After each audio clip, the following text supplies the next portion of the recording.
Here they are, soldiers of the Russian army. Putin is bringing mercenaries from Africa to the front lines in Ukraine. We need to help them move into the combat zone. From Nepal. I'm from Nepal. Another least prosperous countries. In Cuba, I could only make $6 a month, but here I was promised $2,000. A gathering of people very distant from the military sphere is now part of the Russian army.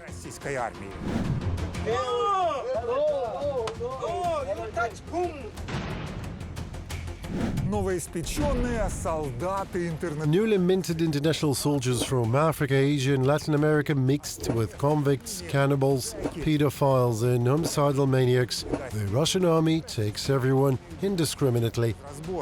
Everyone who can be bought cheap or got for free is betting on quantity rather than quality. Why are commanders shocked by such reinforcements? And where else is the Russian Federation buying its cannon fodder? Watch this special report, Soldiers at Retail. Who is making Putin's army?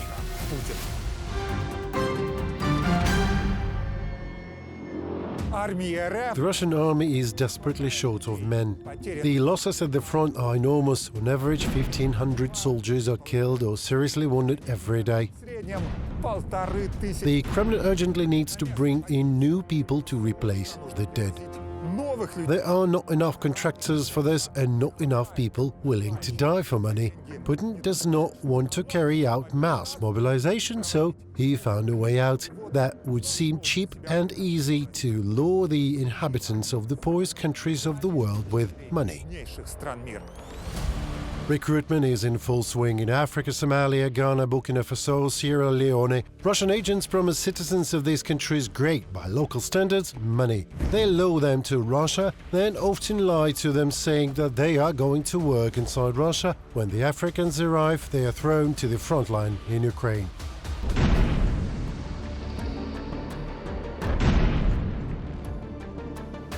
Some of them manage to call home and get in touch with journalists.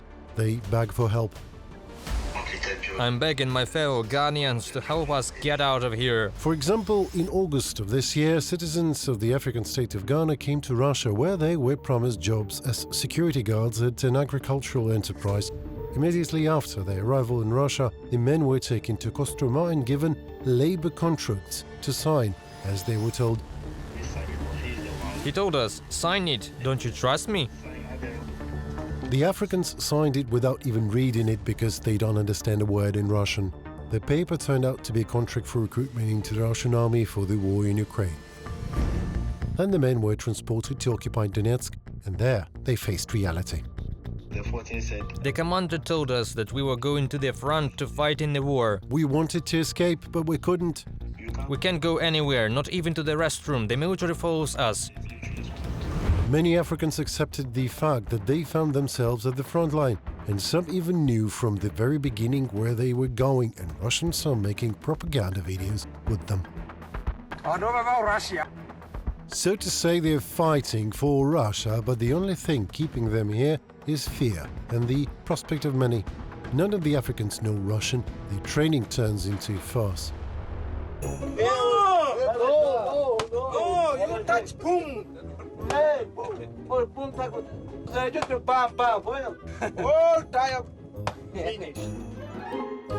These are the commanders of the Motorized Rifle Regiment 1307 of the Russian Armed Forces, complaining, saying that they have been reinforced with no one knows who. We had a mixed group from all over the world, Bangladesh to Somalia. They are not really liked at the front. They are potential deserters. They are only pretentious until the first shelling. Russian commanders, primarily of mid-level, are extremely frustrated with natives of African countries. They are friendly to Russians. They smile, drink vodka together, eat pate and so on. But as soon as you have to go into battle, they just go numb and refuse to take part in the assaults. But the Kremlin keeps luring foreigners. Here's how Syrian citizens are issued Russian passports. I congratulate you on obtaining Russian citizenship. You all now have a Russian passport. Then they were all sent to the front line. Putin signed a decree granting Russian citizenships for foreigners contracted to participate in the so-called SMO. The Russians are also recruiting representatives of Nepal, one of the poorest countries in the world. The same baits are being used. They tell them you can make a lot of money, get a Russian passport and a lot of other things. In Nepal, recruitment is a full-scale operation. Everyone is taken. According to the local authorities, the so-called recruiters have already managed to take 15,000 people to Russia. They all are being sent to the front line, that is, to be slaughtered. There are a lot of families of the dead here now, and they can't even get the bodies. Suman Rai is one of the very few mercenaries from Nepal who managed to escape from Russia and return to his homeland. Russia is not interested in the seriously wounded. If a soldier was badly injured, we had to shoot him on the spot. Citizens of Nepal flee from the Russian army as soon as they can get a chance, so they are put on the wanted list, although at the same time they continue to recruit new ones. Mercenaries are also being recruited in Latin America. Cuba is another country with desperate poverty. Men from here go to Russia en masse. In Havana, on almost every street there are families in which men have gone to war. This is the talk of the locals. Cuban recruits are calling their relatives. We're here in Russia, near Tula. This is our camp. Those who come here, they know what they are doing. They come into war. Then it's time for a short training. And then they are sent to the front line. Here you can see Cuban turned into an artilleryman, but that's an exception. Most of them join the stormtroopers. They die in the first few weeks. Their families lose both money and breadwinner. They are forced by poverty. If we didn't live in such poverty, I'm sure our men wouldn't go to Russia to earn money. By propaganda, and Putin is sure that presidents of Africa, Asia and Latin America are going to war almost without self-interest just to help their Russian brothers. There are people who, on a voluntary basis, want, moreover, not for money, to come. We have to give them a hand and help them move to the combat zone. It's hardly even a lie. It is more like the madman's nonsense. The fact that their citizens are being lured with money to be killed is well understood by the governments of Nepal, Cuba and other countries, and they oppose Russian agents. There have already been 17 people arrested in Cuba for recruiting the citizens to Russia. The punishment for this crime is very serious. All the facts must be taken into account. It can be imprisonment for up to 30 years and lifelong imprisonment. The death penalty is also applicable.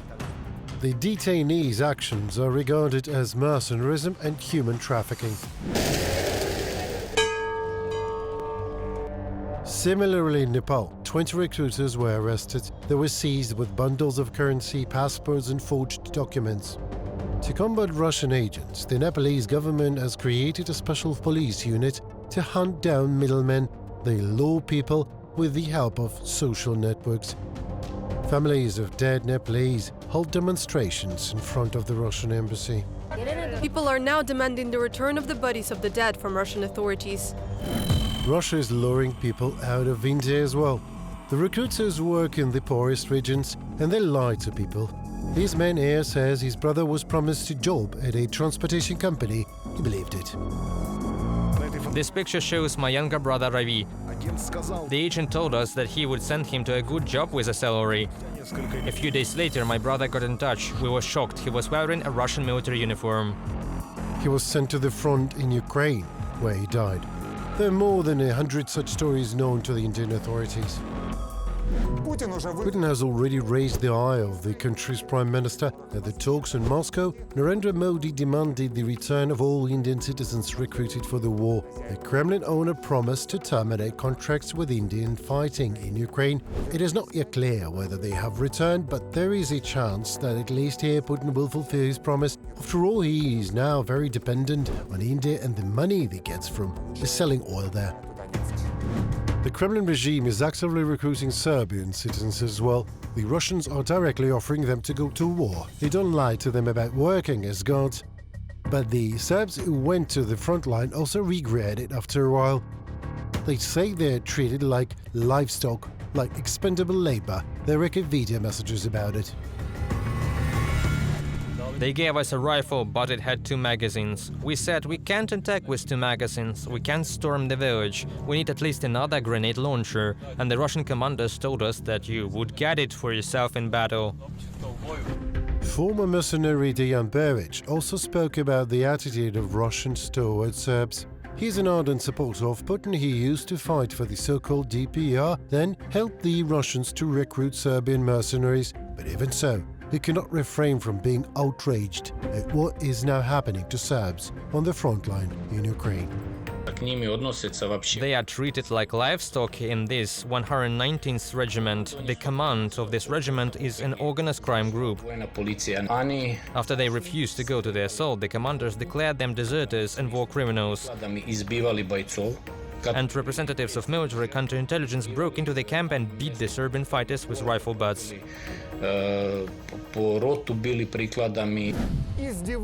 Bullying of foreigners has become the norm for the Russian army. Many African citizens of Nepal and India dare to simply run with their hands up towards the positions of the Ukrainian armed forces during assaults. They surrender as prisoners of war. This is how the citizen of the African state of Sierra Leone, for example, managed to escape. Dirty Russian army uniform, frightened eyes, exhausted face. All this unites such people from different parts of the world. This is what a citizen of Nepal says about his experience in the Russian army. We were treated like animals. Africans were treated like slaves, that's what they say. All the hardest and nastiest work had to be done by dark-skinned men.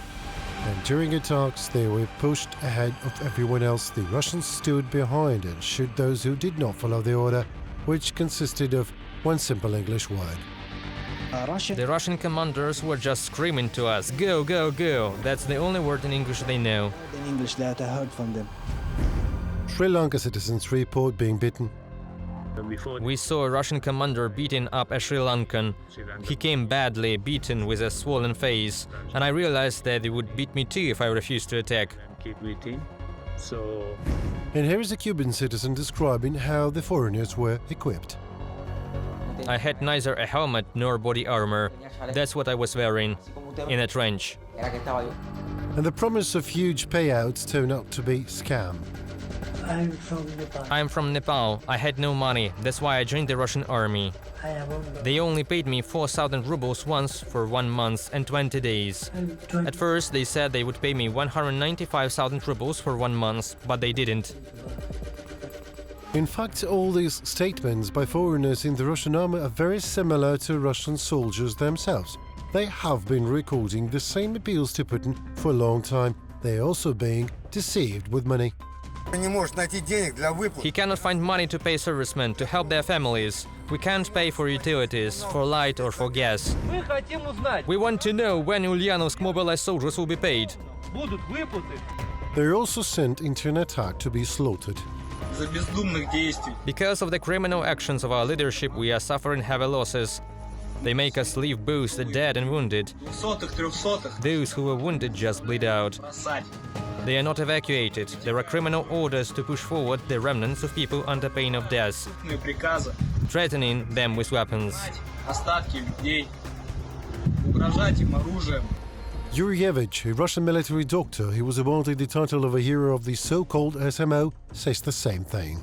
Serial killer of personnel under the guise of so-called meter souls has become a mass practice now. No fire cover, an hour to get ready. They are sent to die. Go in there and die. Well, that's how it is. That's not an assault. That's aggravated murder of people by a group of individuals with command by prior agreement. Both Russians and foreign mercenaries are dying in these meat assaults, and Putin is still dreaming of soldiers who will go to die without any complaints, and he decided to buy them from Kim Jong-un. North Korea has sent Russia a live force that will be slaughtered in the same way. For the dictator of North Korea, people are less valuable than his dogs. Upon arrival in Russia, North Koreans are changed into Russian uniforms. They hand them their fake documents, trying to make them look like Buryats. This is an army of slaves who have only one right: the right to die. With some assumption, one can state that they will fiercely go into battle. Their families have become hostages. If the North Koreans surrender, their families are to be eliminated. There's a factor of influence on the battlefield. Putin is addressing the supply of cannon fodder, and Kim Jong-un, in any of that cannon fodder survives, gets sufficiently trained fighters who know how to fight. Уцелеет из этого пушечного мяса, получает достаточно подготовленных бойцов, знающих, как вести боевые действия. After all, the DPRK army has not fought a war for over 70 years. It has only participated in parades. Its level of training does not meet modern standards of warfare. The Soviet Union, for example, had always treated North Korea with disdain, as a very little brother, a neglected child who is out there somewhere, dirty, unshaven, unwashed and unfed. And now it turns out that Putin, trying to restore the reputation of Russia to the level of the Soviet Union, is asking North Korea for help. It is triple humiliation, but Putin simply has no other option. However, the cannon fodder received from various parts of the world will not change the situation on the battlefield dramatically for Russia. Modern warfare is a war of technology, and the language barrier is a huge problem. Provided fire delay, provided fire support. If there are several language groups in one unit that have a poor command of a common language, that's trouble. It's a big problem. Sometimes mercenaries come from the same country, but they have completely different dialects, and they don't understand each other. And you have to try to figure out how to communicate with them. Russia is massively mobilizing representatives of national minorities and also migrants, Tajiks, Uzbeks, Azerbaijanis. For this purpose, raids are carried out. They are brought to military recruitment centers and they are deceived that signing a contract is some kind of an obligation to comply with migration legislation. We have had cases when people were lied to directly at immigration centers. They had to sign a contract and bring a copy of this contract for the purposes of, for example, extending a residence permit or for obtaining a passport. ВНЖ, вид на жительство, или там для получения паспорта. Most of the professional army of the Russian Federation has long been killed at the front in Ukraine. Putin has to bet not on the quality of combat training, but on the quantity of soldiers.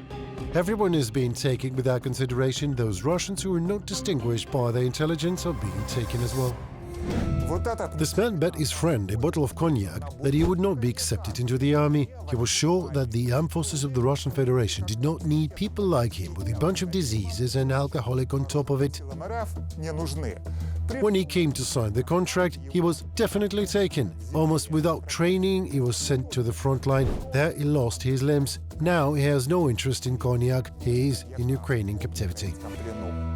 Well, now that you think about it, it wasn't worth it, that bad. And now you're disabled. Another source of replenishment for Putin's army is convicts. They are still being recruited en masse. And we can already see that 53 prisons have closed because there are no prisoners. They all went to the front. Thousands of criminals, including murderers, rapists, pedophiles, maniacs, are now part of Putin's army. This is no surprise to anyone. A cannibal and a murderer of girls have become best friends, fighting in Ukraine on the side of the Russian army. But this is not enough for Putin. He has now decided to establish complete permissiveness in Russia, to give people who have committed a crime the opportunity to escape the punishment. The owner of the Kremlin has signed the law authorizing the military contracts with the accused at this stage of legal proceedings, and so exempting them from criminal liability. Even a murderer caught in the act can say, "I'm ready to join the Russian army and he will no longer be tried."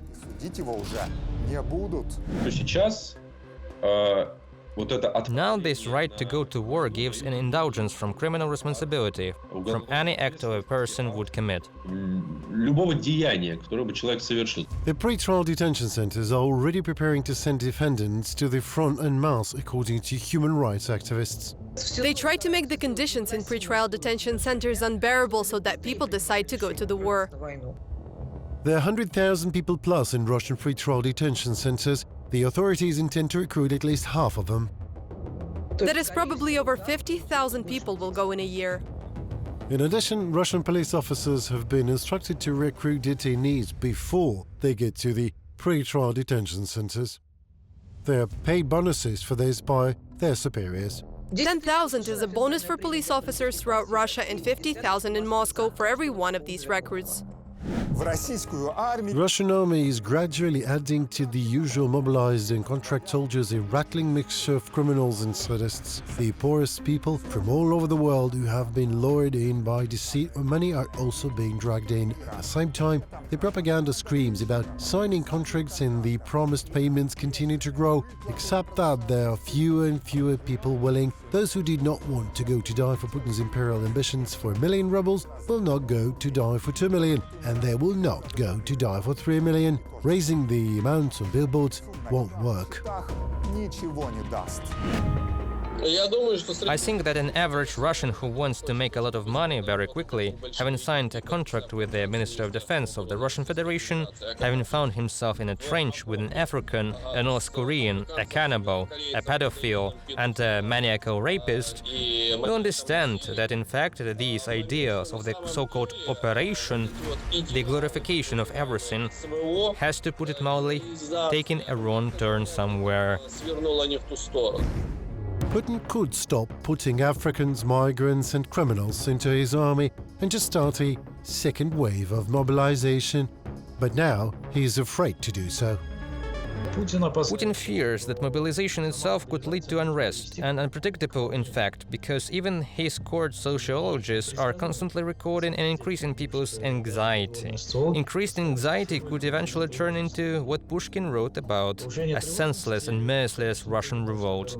They really fear it.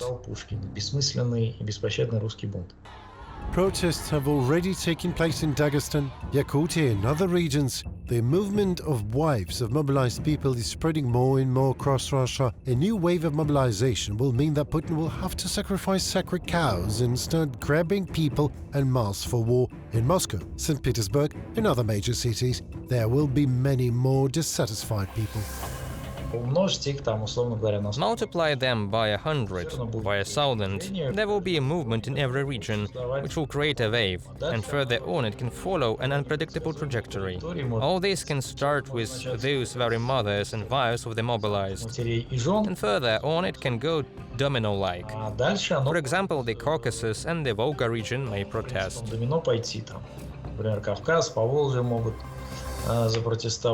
So Putin can no longer now, as before, recruit soldiers wholesale. Now the dictator has to buy them at retail, searching all over the world for Africans, Asians and Latin Americans who are unfit for warfare.